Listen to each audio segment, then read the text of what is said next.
In today's podcast, I'll be looking at one of the oldest noted traditional songs, the Corpus Christi Carol.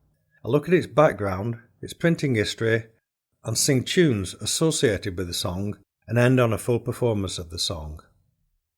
He bear him up, he bear him down, he bear him into an orchard brown. Lully, lulay, lully, lulay, the falcon hath borne my Make away. In that orchard there was a hall, that was hanged with purple and pall. And in that hall there was a bed, it was hanged with gold so red. Lully, lulay, lully, lulay, the falcon hath borne my Make away. And in that bed lieth a knight, his wound is bleeding day and night. By that bedside kneeleth a May, and she weepeth both night and day. Lully, lulay, lully, lulay, the falcon hath borne my Make away. By that bedside there standeth a stone, Corpus Christi written thereon. Lully, lulay, lully, lulay, the falcon hath borne my Make away. That tune was composed by Benjamin Britten, and the words were written down in the 16th century. The Corpus Christi Carol can be dated back to the 16th century and is linked into the legend of the Holy Grail, and later the legend surrounding the foundation of the first British Christian church at Glastonbury by Joseph of Arimathea. The song probably has its origins in the medieval romances Percival le Gaulois, the Grand St. Graal, and the Galahad Quest. The title Corpus Christi comes from the words inscribed on the stone in the last verse of the earliest version of the song, and is not meant to imply that the song is a carol for the feast of the Corpus Christi, which takes place at Pentecost on the Thursday after Trinity Sunday. The earliest known text of the carol was printed in 1903 in volume 26 of Flugel's Anglica, from a manuscript of carols and poetry dating back to the 15th century. The manuscript contained the earliest version of the Corpus Christi Carol, and it had been a commonplace book for Richard Hill, a grocer, who lived at Hill End in London. It contained his daily accounting records and noting of popular songs and carols and current events. The book's later entries were made by his son John, who was born in 1518, and the final entries date around 1536. The manuscript was discovered in 1850 behind a fireplace when the building he had once inhabited was being renovated. The Corpus Christi Carol appears as He bear him up, he bear him down. The song was first collected from an oral source in Christmas 1862, from a boy who was a member of a troupe of Staffordshire Morris dancers.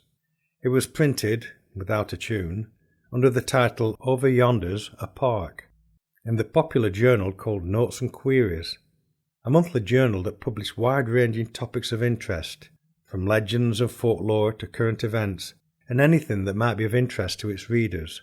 The journal encouraged correspondence about the articles. The journal has been a source of information and printing of quite a significant number of songs, stories and legends that would otherwise have been lost. And in that bed there lies a knight, all bells in paradise, I heard them a ring, whose wounds they do bleed by day and by night, and I love sweet Jesus above all things. At that bedside there lies a stone, all bells in paradise, I heard them a ring, which the sweet Virgin Mary knelt upon, and I love sweet Jesus above all things. At that bed's head there grows a thorn, all bells in paradise, I heard them a ring, which ever blows blossoms since Christ was born, and I love sweet Jesus above all things. That tune was composed by Martin Shaw, and the words were collected in Staffordshire in 1862 under the title of Over Yonder's a Park. This version can be found in the Oxford Book of Carols. Mr. Hill's version of the Corpus Christi Carol was printed in Notes and Queries in September 1905, alongside the oral version from Staffordshire, and it became clear that the two songs were in effect the same song, with a gap of 400 years between them. There are some clear differences, as might be expected. Sadly, there were no tunes noted down for these early versions of the carol, although later tunes have been added to the words to enable the songs to be sung. A version of the song with a tune was collected by Ivor Gatty and Vaughan Williams in 1908 from Mr. Hall of Castleton in Derbyshire, and a further version was collected in Brasstown, North Carolina by Evelyn Wells in 1936, and yet another version by John Jacob Niles from a singer in Cherokee County, North Carolina. All the oral versions have been passed down through the centuries from non-literary sources and even crossed over to America. Although there are variations in the text, they remain fairly true to the manuscript version. Down in yon forest there stands a hall, the bells of paradise I heard them ring. It's covered all over with purple and pall, and I love Lord Jesus above anything. In that bed there lies a knight, all bells in paradise I heard them ring, whose wounds do bleed by day and night, and I love Lord Jesus above anything. Under that bed there runs a flood, the bells of paradise I heard them ring. One half runs water, the other runs blood, and I love my Lord Jesus above anything. At the foot of the bed there grows a thorn, the bells of paradise I heard them ring, which ever bore blossoms since he was born, and I love my Lord Jesus above anything. That tune and words for Down in Yon Forest were collected by Ivor Gatty and Rafe Vaughan Williams in 1908 from Mr. J. Hall of Castleton in Derbyshire. Annie Gilchrist made an analysis of the song in the Folk Song Journal for 1910. She demonstrated that the carol had links with the Holy Grail and associated legends of King Arthur and Avalon. Later versions of the song had changed to incorporate the legendary visit of Joseph of Arimathea to England, bringing the Holy Grail to Britain, and the foundation of the Christian Church at Glastonbury. All versions of the main text tell of a brown orchard or park, the brown representing desolation, in which stands a hall, the resting place of the Grail. The hall contains the body of a knight or a young lord that is bleeding by day and night. This may symbolize the Christ, the Fisher King, who suffers for his believers, the basis of the Eucharist. Beside the bed kneels a maiden weeping for the knight. In some of the early romances, weeping women are described as kneeling at the head and feet of the bleeding knight. In later versions of the song, this has been changed to a virgin symbolizing the Christ's mother, Mary. The hall is decorated in golden red or red silk, thought to symbolize the altar or the sepulchre. In some later versions of the song, there's reference to a thorn tree or shrub tree in the American versions. It was planted when the knight was born. This seems to be a direct reference to the legend of the Glastonbury hawthorn, said to have grown from the planting of Joseph of Arimathea's staff. A hound representing fidelity lies at the feet of the knight and licks the wounds. This may refer to Joseph himself or the priests attending the daily Eucharist. In both the versions collected by Vaughan Williams in Derbyshire and that collected by Evelyn Wells in America, there is reference to a river or flood that is made up of water and blood. This seems to refer directly to the Gospel according to St. John. One of the soldiers stabbed him with a lance, and at once there was a flow of blood and water. The Richard Hill manuscript text contains the burden which is sung after every 2 verses. Lully, lulay, lully, lulay, the falcon hath borne my Maker away. Annie Gilchrist felt that this signified the mourning of the withdrawal of the Grail. In the 9th century, part of the Celtic rite from the Canon Mass, which dates from the 5th century, was supplanted by the Roman rite. The falcon may relate to the Emperor Charlemagne, who established the Roman rite as the official liturgy of the Western Europe, or it could refer to the Church itself, rejecting an important section of the Celtic Mass. Another interpretation refers to the deposing of Catherine of Aragon by Henry VIII in 1533, whose house symbol was a white falcon. However, this is unlikely as the refrain was current when Mr. Hill noted it prior to 1530.